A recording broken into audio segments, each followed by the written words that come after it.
Good day, everyone. I am Brian, moderator for this webinar. Welcome, everyone, for today's webinar that is upcoming new 2025 HIPAA Changes and Beyond. I would now like to introduce our presenter for today, Brian T. Tuttle. Brian T. Tuttle is a certified professional in health IT, CPHIT, certified HIPAA professional, certified HIPAA administrator, certified business resilience auditor, certified information systems security professional with over 22 years experience in health IT and compliance consulting. I would now like to hand over the floor to the one of the best speaker. Over to you, Brian. Thank you very much. This came out in 1996, known as the Health Insurance Portability Act of 1996. From its very inception, this thing was a bipartisan piece of legislation. HIPAA also is a massive law. There are 5 titles to this thing. We're talking about the privacy rule, the security rule, and the breach notification rule. That's basically it. The privacy rule, security rule, and breach notification rule are under the administrative simplification subset of Title II. So it's a very small part of a subset of just one title. The words privacy and security aren't even in the acronym HIPAA. What's the difference in the HIPAA privacy rule and the HIPAA security rule? The privacy rule deals with protected health information in any form, paper, electronic, or verbal, any form. The security rule is not analytical. The security rule is more abstract. The security rule deals only with electronic protected health information. The security rule, again, A doesn't equal B here. It's not analytical. The final HIPAA Omnibus Rule. Now, that was the last major makeover of this regulation. Since then, we've had some small changes throughout the years, and burden between business associate and covered entity is equal. And this is important to understand. More funding, more audits are certainly going to occur in 2025. Can you and me be arrested for wrongful disclosures? Yes, I think everyone gets this. Could we be fined for HIPAA violations even if a breach doesn't occur? Yes. When we talk about fines historically, how many fines have been doled out annually? What about business associates? 2024 so far has shown increased enforcement.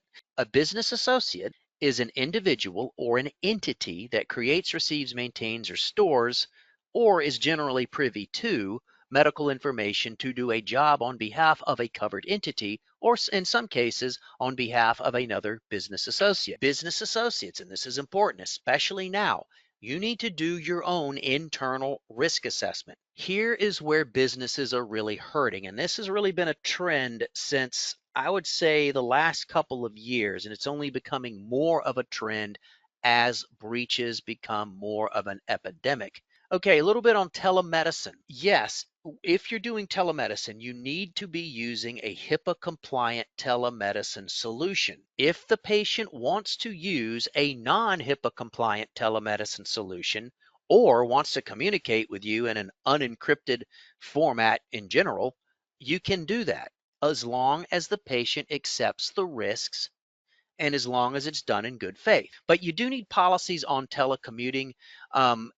Go check your current policies if you do allow this. Make sure they're current, because I've noticed a lot of telecommuting policies are really old and need to be updated. Do not allow any medical information to be stored on a local hard drive. Don't do that. If you have to store medical information on a local hard drive, it needs to be encrypted. Don't use open Wi-Fi ever when working with medical information. Don't use shared networks like at a Starbucks or somewhere like that. Paperless, we should be paperless when we telecommute. If you do need to print or bring physical paper home, you need to have a securing PHI and transit type of policy in place. Of course, telecommuting does not replace the need for child or dependent care. No kids, no other family members, anybody should ever be using that computer, that laptop, whatever it is that you're using for work purposes. All right, let's talk about some specific changes that have been rolled out in 2024 and go into effect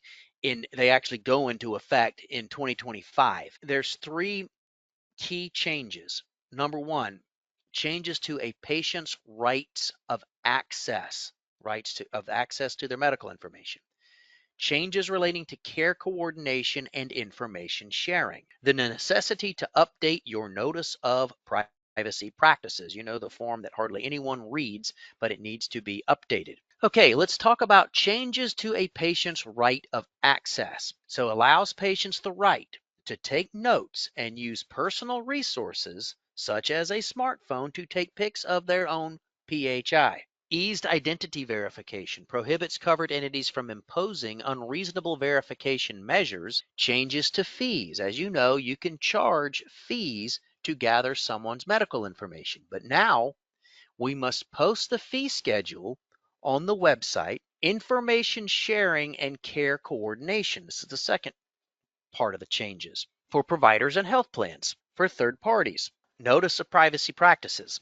This is the last change, and this is a pretty simple change. Okay, let's talk about some of the recent things going on in healthcare that are not good. We're talking about cyber threats. 133 million people were affected in 2023 in this country, breached 133 million Americans in healthcare. Systems like EHR systems, telemedicine systems, email systems that we might use to communicate with patients, and other SaaS like software as a service systems. World War III in the cyberspace. Okay, so what are we going to do? You got to have good IT. Email spoofing. This is not new. This has been around forever. But what is new is artificial intelligence is writing this stuff. Good technology, good firewalls, good operating systems, good IT consultants, or good internal IT that know what they're doing is very critical. So ransomware, this is the #1 way data is breached. This by far, this is how data gets breached. Primarily is ransomware. How do you get ransomware? Ransomware generally comes through email. Email, by the way, one way or the other, tends to be the Trojan horse, whether it's through a spoof or whether it's through a phishing scam. Now, a ransomware attack, generally an adversary encrypts a victim's data with the virus and offers to provide a decrypt key in exchange for some kind of payment, generally in Bitcoin. A ransomware attack is a HIPAA breach if it attaches to unencrypted PHI because they've taken possession or control of that data. But if the data was already encrypted, it would not be a reportable breach, as I mentioned. Information blocking. This is some new stuff here relating to the 21st Century Cures Act. Information blocking is a practice or an action by a developer of health IT as a reasonable and necessary activity is likely to interfere with access, exchange, or use of electronic health information. Why do we have information blocking? So there's 8 categories, though, of exceptions to blocking. Even if you don't meet the exception, you would not necessarily be held accountable or fined for this. 8 exceptions to information blocking. There's 5 exceptions that involve not fulfilling requests to access, exchange, or use electronic health information. There are 3 exceptions that involve procedures for fulfilling requests to access, exchange, or use electronic health information. All right, other hot topics, email.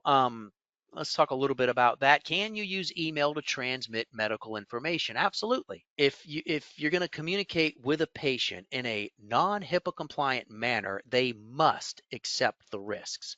They need to accept the risk. There's just too much liability. Personal device use, BYOD. You need a policy here if you're going to allow folks to use their personal devices in work. Make sure on personal devices. Your #1 compliance worry with portable devices is theft. Now, the #2 way medical information is breached in the United States is loss or theft of an unencrypted portable device that had medical information on it. Nuts not to encrypt a portable device. Smartphones, absolutely, you have to encrypt your smartphone. All right, mobile devices. HIPAA covers the devices used in our daily work. Texting, we can't text medical information without encryption unless it's directly to patient with consent. Patients must opt in, though. Don't text appointment reminders unless they opt in. It's the negatives, and we know what the negatives are. So bottom line, if you want to use texting in 2024, 2025, you're going to have to pick an applications that have been built specific for this reason, and not the applications that track where you go either, good ones. There's no right of remedy under the federal HIPAA laws, so no matter how violated one is, pretty consistent here. Small providers suffer more than larger ones when under audit. This is a principles-based regulation. Well, that means there's no such thing as a certification. There's no perfection. If it's not written down, you're not doing it. So very important on that whole clerical front too. Be proactive. None of it's that difficult. And I know it can be devastating if we are negligent. But the problem is this is just not that hard. We should be doing this anyway. Any group dealing with sensitive data should be compliant or be doing what the 18 HIPAA security standards say, because it's just plain good practices. So basically, I think I covered everything I could in the hour and a half here. I hope you guys got some good information out of that. So I believe that is it for today. And thank you everyone for participating. Thank you, Brian, for the wonderful session once again. Have a nice day. You all have a great day ahead. Bye bye. Take care. Thank you.